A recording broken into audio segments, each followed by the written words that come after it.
Hi guys, are you preparing for the IELTS exam and struggling with IELTS writing? I know you are because everybody does. 99% of students in IELTS writing cannot even generate ideas. And even if they have ideas, they don't know how to put those ideas into practice. They don't know how to express those ideas.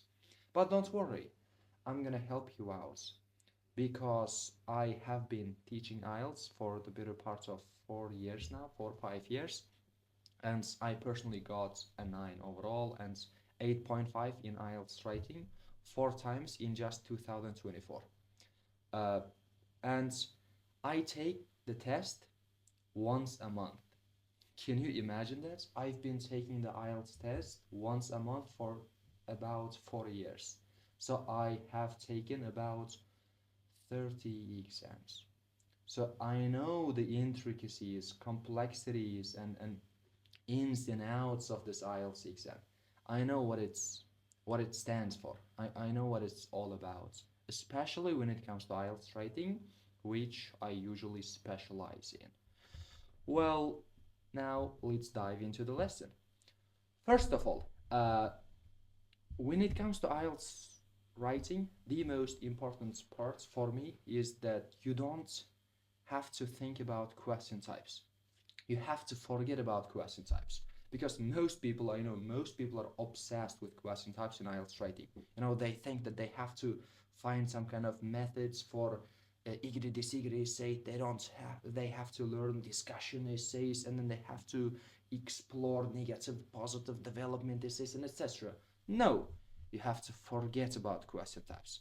Now I will explain why that is the case. Well, for example, look at these three topics. The first topic, uh, in some countries, companies allow people to work from home. So in some countries, people are working from home. In others, people are still expected to work in an office. In other countries, people are working from an office. So in some countries, people are working from home. In other countries, people are working from an office. Discuss both views and give your opinion.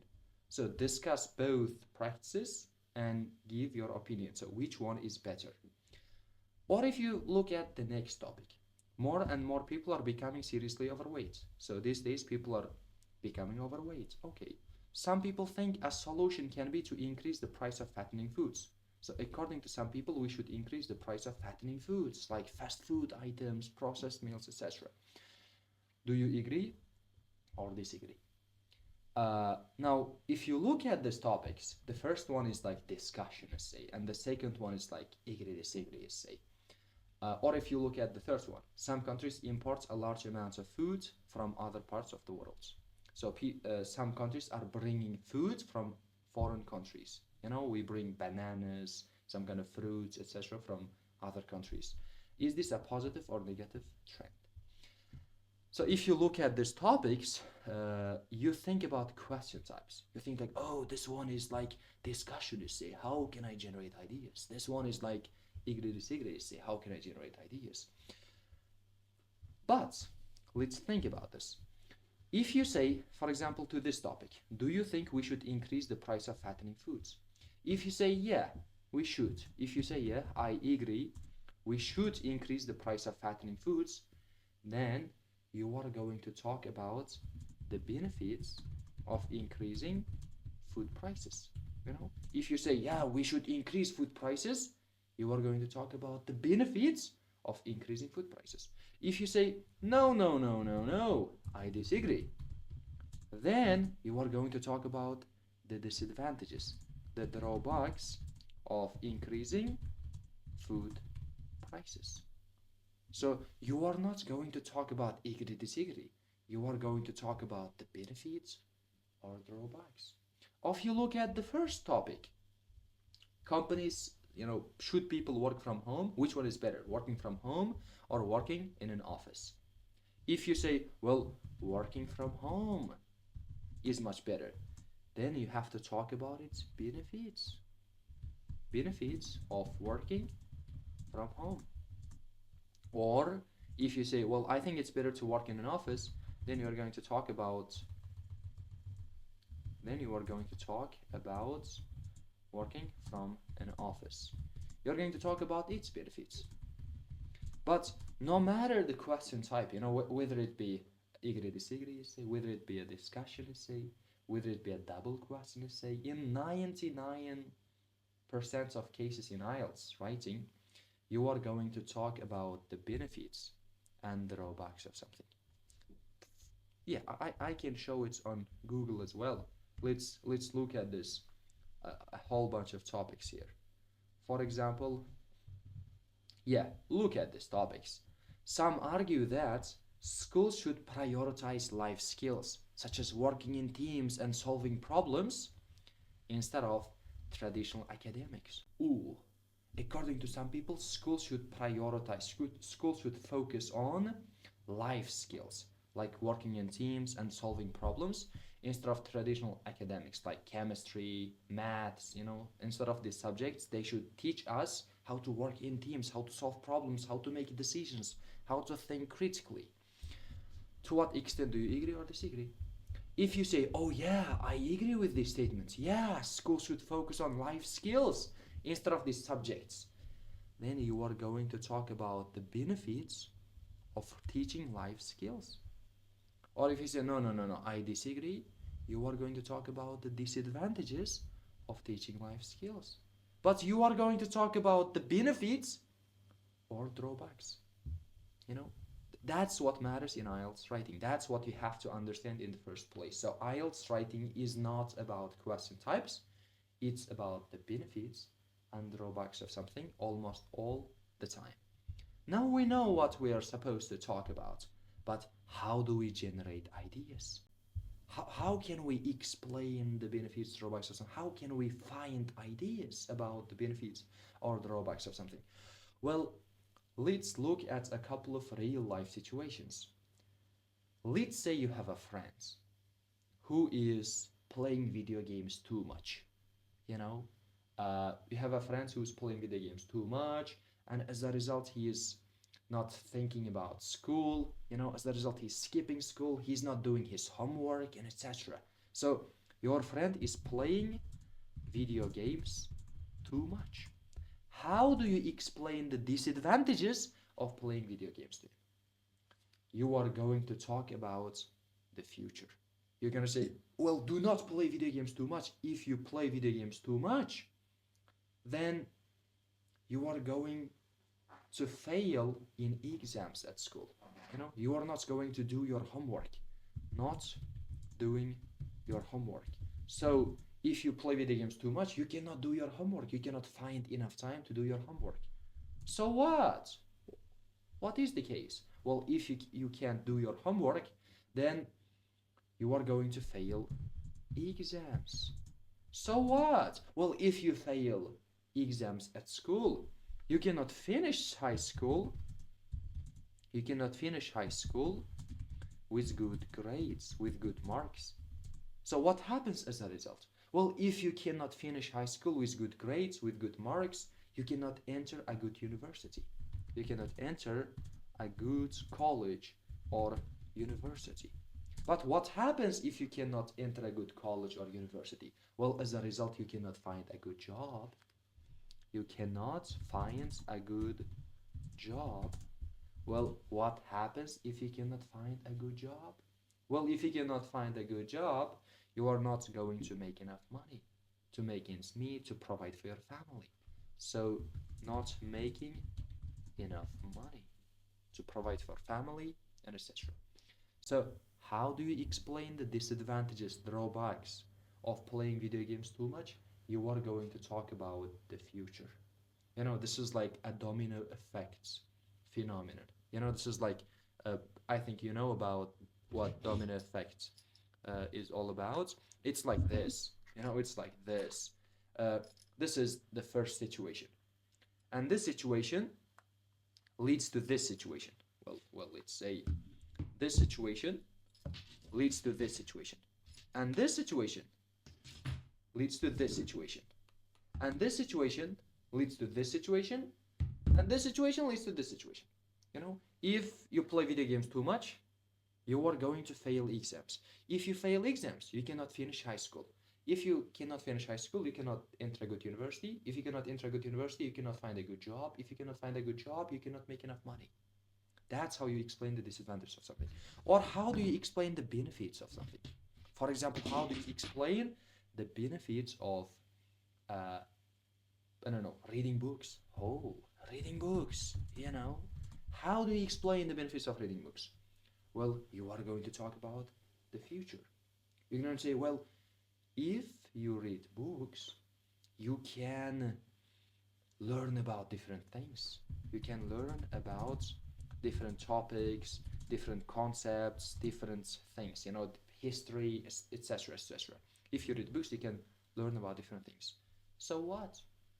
Well, if you can learn about different things, then you can increase your knowledge base and expand your horizon.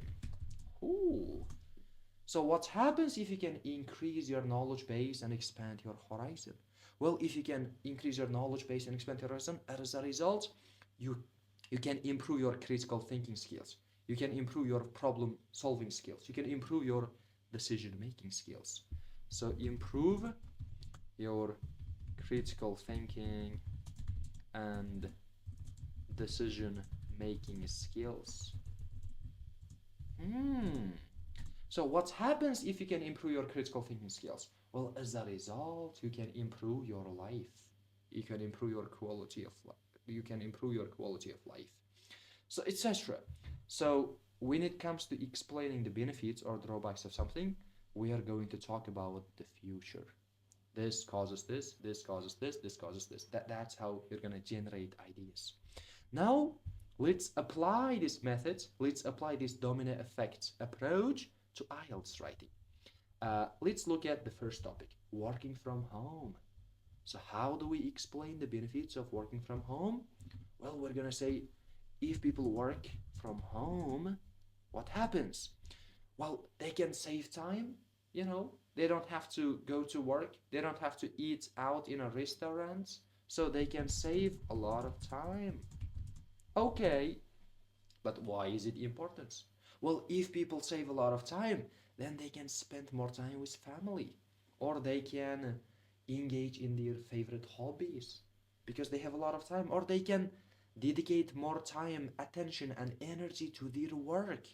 So they can spend quality time with family, dedicate more energy to work, or engage in hobbies. Ooh, okay. But what happens as a result? Why is it important to spend quality time with family or dedicate energy to work? Well, as a result, they can improve their work-life balance. They can balance their jobs with their leisure activities, health, family, and etc. So they can improve their work-life balance. But why is it important to improve your work-life balance? As a result, they can improve their job satisfaction and overall quality of life. Huh. So we're thinking about the future. That's how we're going to generate ideas. Work from home, save time. If you save time, you can spend with family. If you spend more time with family, you can balance your job with family. Work-life balance. If you achieve work-life balance, then you can improve your job satisfaction. As a result, your overall quality of life will get better as well. That's it. Now, let's move on with the next topic. How we're gonna generate ideas for increasing the price of fattening foods. You know, what are the benefits of increasing the price of fattening foods? Well, increase the price of fattening foods. Well, we're gonna say if we increase the price of fattening foods, then people are not going to buy these foods because they are too expensive. So people will not buy them, will not buy unhealthy foods. People will not buy unhealthy foods because of their expensive high prices, like fast foods, etc. So people are not going to buy unhealthy foods if we increase their prices. But why is it important? So what? Well, as a result, people will buy healthy foods instead.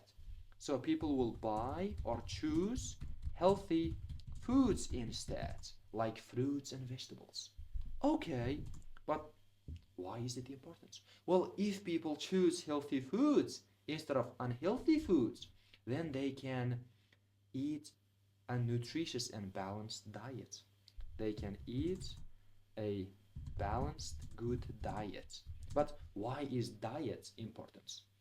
Well, as a result, they can they can stay in shape, they can stay in shape, or they can maintain a healthy weight. But why is it important to stay in shape? Why don't be overweight? You can be overweight. Why is that important to stay in shape? Well, if people stay in shape, then they are less likely to suffer from diseases like obesity. So less likely to suffer from diseases like obesity. Yeah. So IELTS writing is not about question types. It's not about degree discussion or things like that. It's about the benefits and drawbacks of something. And how do we explain the benefits, drawbacks of something? We think about the future.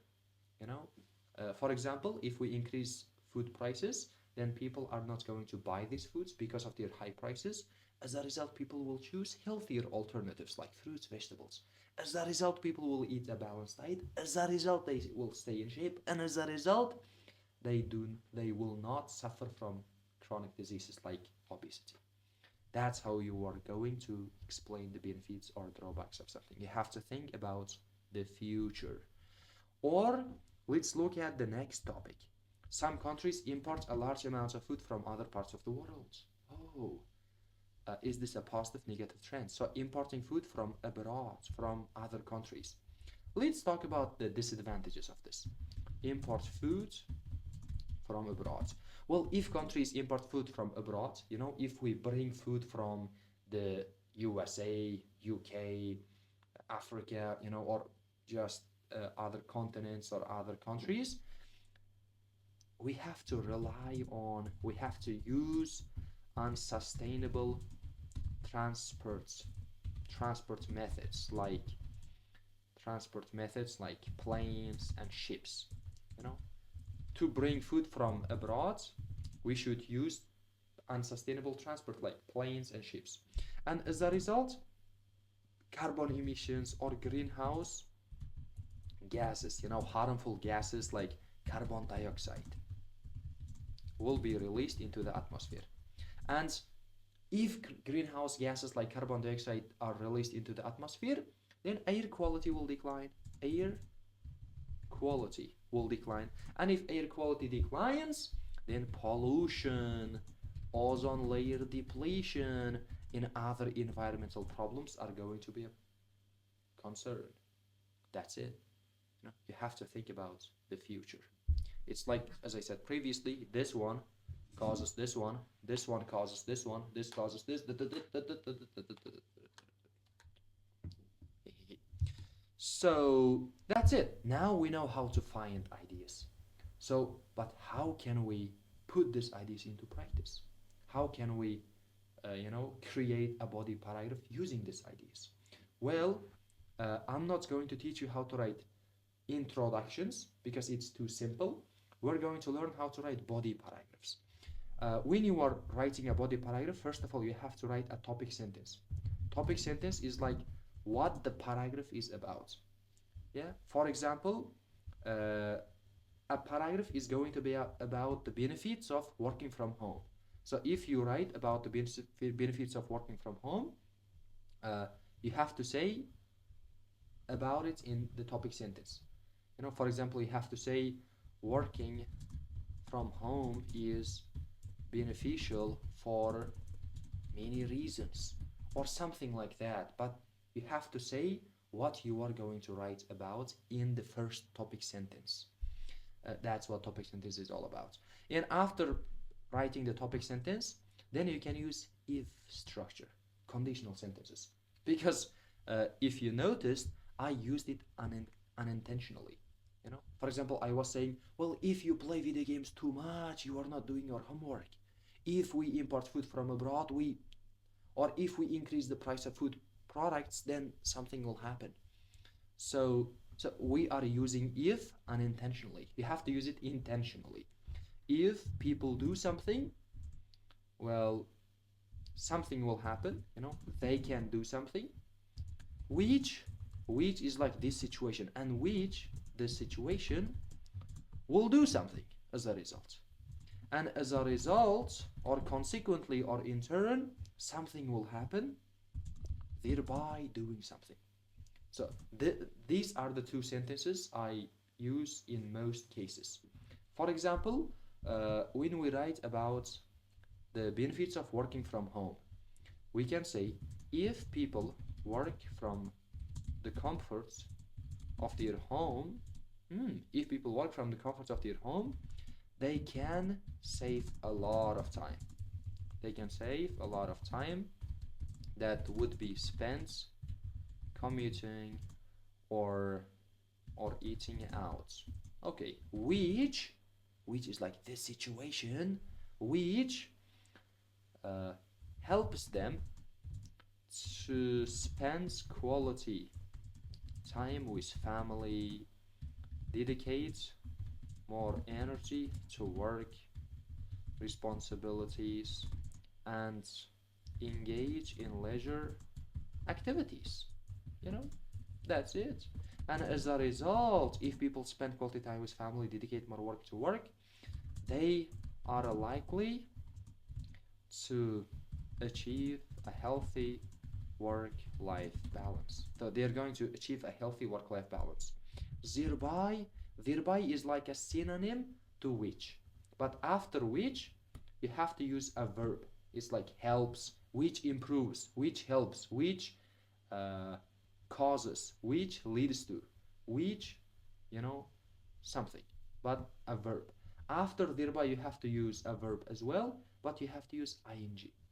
Thereby improving their job satisfaction and overall quality of life. And you can use thereby instead of which. For example, you can just thereby, but after thereby you have to use ing, helping them. Or instead of thereby you can use which improves. Thereby and which. If you do this, you can do this, which will help you, or which will improve this. But if you do this, this will happen, which will cause this, which will reduce this. Which and thereby. Yeah, that's it. You need two sentences to explain the benefits or drawbacks of something. Again, you can use, and after that you can give examples if you want. After that you can make comparisons if you want. You can do a lot of things after that, but most importantly you have to use two sentences to explain the benefits or drawbacks of something. Let's look at this one as well. Import food from abroad. If we import food from abroad, what will happen? Well, if instead of if, you can use when. It's not about structures. Structures are not important. Words are not important. The meaning is important. The meaning. You can always replace structures. You can always replace words, but the meaning is important. Well, we can write a topic sentence. Why are food imports detrimental to environmental sustainability? Well, why are food imports detrimental to environmental sustainability? So we are going to talk about the disadvantages of food imports for the environment. If or when, it doesn't matter, if